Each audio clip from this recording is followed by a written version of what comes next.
Hi, this is James from Tabletop Gaming Guild, and today we're going to take a look at Wicked and Wise. Wicked and Wise is a 2 to 6 player game published by Weird Draft Games. In this game, you're going to be playing as teams of 2. So one player is going to be playing as mouse, one player is going to be playing as a dragon, and you can have up to 3 teams doing this. Now, if you're playing 2-player, one player will be playing both the mouse and the dragon, and the other player will be playing the mouse and dragon for the opposing side. In this game, it's going to be a trick-taking game. It's going to take over 3 rounds, and each of these rounds is going to go over 5 hands, so 5 different tricks. You're going to have bonus cards that you're going to be trying to fulfill to gain points, and you're going to be trying to win these tricks to gain treasures or gold. So let's go ahead down to the table here. I'll give you a general idea how the game plays, and then we'll come back and I'll give you my final thoughts.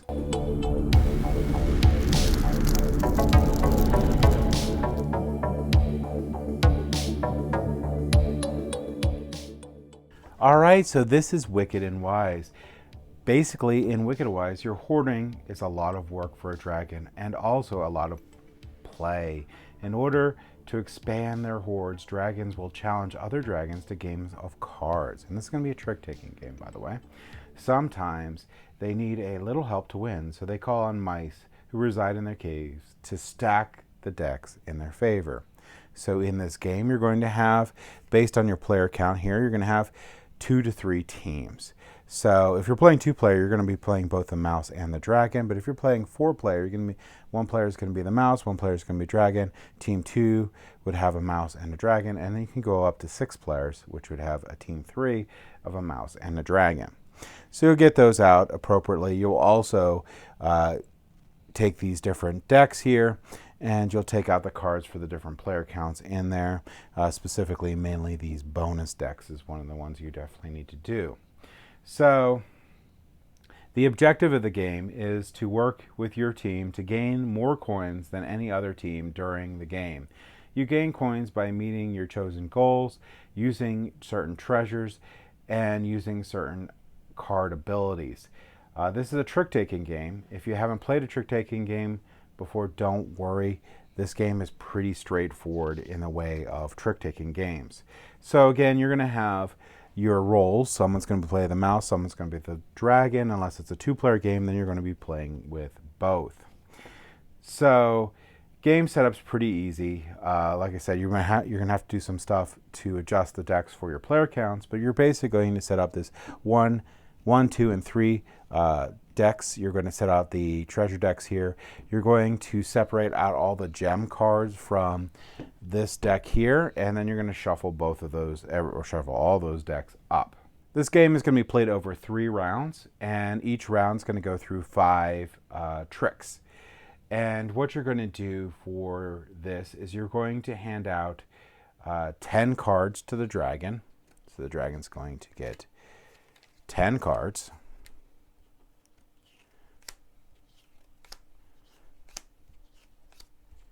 And the mouse is going to get 7. I lost count of how many cards I had when I said that.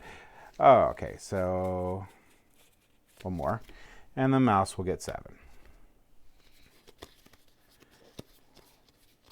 All right. Then you're going to draw gold cards. And there's going to be round 1, round 2, and round 3.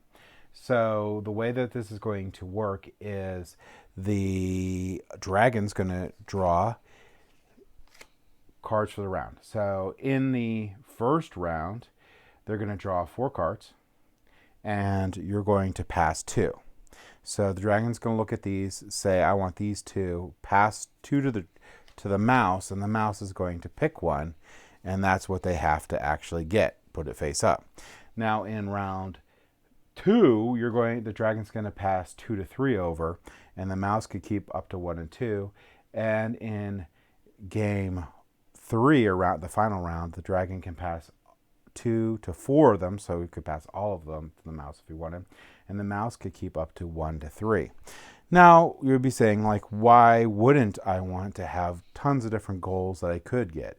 Well, if you don't get these, you are going to lose half the gold rounded down instead of gain gold. And here's collect sets 3, 4, or 8 of this type of card.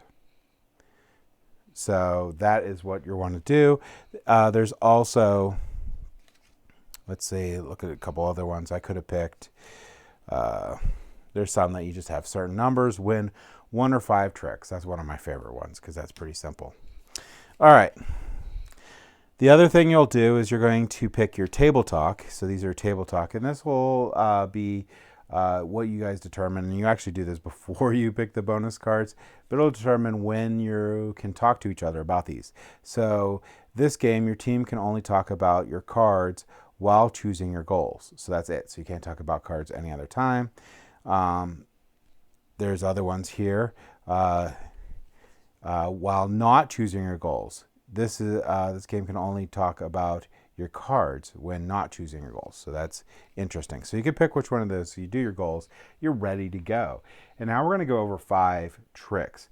Well, how does this work? So someone's the lead dragon, and this will switch off. But the dragon's going to take a look at their hand here.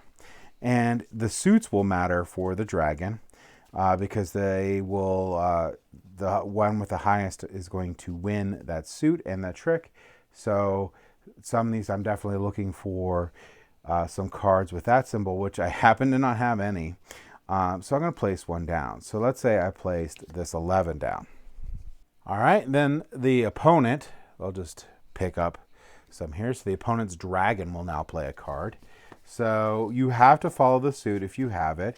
So this dragon's going to play this card. So now I'm still winning with my 11, but the dragon played that card. Now each of the mice get to go. So now the mice is going to take a look at their cards, but they don't care. They care about the suit because they need to follow the suit if they can, but they care what it says down here on the bottom.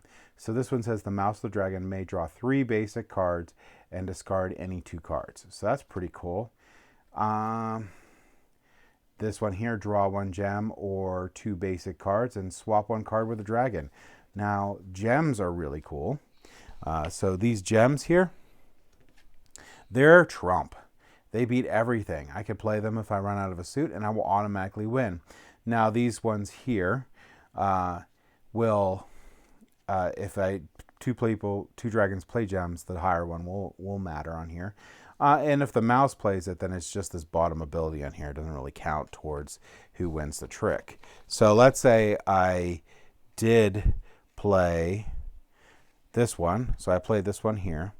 So it's draw 1 card or 2 basic. I drew this, and I do want to swap that with my dragon. So I hand that to my dragon, and my dragon's like, oh, you know what? That card might be good for you. All right. So then the opponent's mouse will do the same thing. Let's say they randomly pick this card, which works out. They're going to swap 1 card with the dragon or draw 1 gem or 2 basic cards. So they're going to do that. All right, now each of the dragons play 1 more card. So I'm the lead dragon, so I will play 1 more. And my opponent, wow, that worked out, will play this one. I have won that trick, so I'm going to take all the cards that have played, and I'll place them over here. Now that I've won this trick here, so I take it and I've won the trick, it's over here, I get to pick 1 of 2 things. I either get to get 2 coins to add to my hoard, or I could pick a treasure card. And these treasure cards, if I pick them, I will draw 2 and pick 1. So you notice here, this is ask opponent for the number of 1 specific suit in their hand, then gain a coin, which is pretty cool. Gain 3 coins if you win a trick with this or that, and they are the lead suit. So I would have to play this and see if I can win that trick. So the treasure cards could be really cool. And then the opponent gets whatever I didn't pick. So they'll either get the 2 coins or that. Now we're going to repeat this over 5 times. And at the end of the 5th, we're going to do some cleanup. We're basically going to eliminate the dragon's hand. We're going to take all the tricks that were taken. We're going to shuffle them back up into this deck here. The mice keep their cards though. And before we draw up, the mice can, take up to 4 cards and pass them to the dragon. Then the dragon will draw back up to their 10 cards. And we'll start a new round. And we'll continue this till we hit the 3rd round. And at the end of the 3rd round, the person with the most coins will win the game. And that was Wicked and Wise. Let's go back up the table here, and I'll give you my final thoughts on this game. All right, so Wicked Wise, really great component quality, same component quality you'd expect from Weird Giraffe Games. Weird Giraffe Games is really into playing and creating unique games, and this is a unique game. I've never really played a trick-taking game like it. I really like the interaction between the dragon and the mouse. I really think that's really cool. There's a lot of strategy into that, and there's a lot of thought that you have to put into how you're going to win these tricks, and the table talk really gets into how you can communicate with each other to get that done. Really solid game. If you like trick-taking games, this game is definitely one you should check out. If you're looking for a lightweight family style game, this again is something you should check out. And that's my thoughts on Wicked and Wise. Thank you for watching.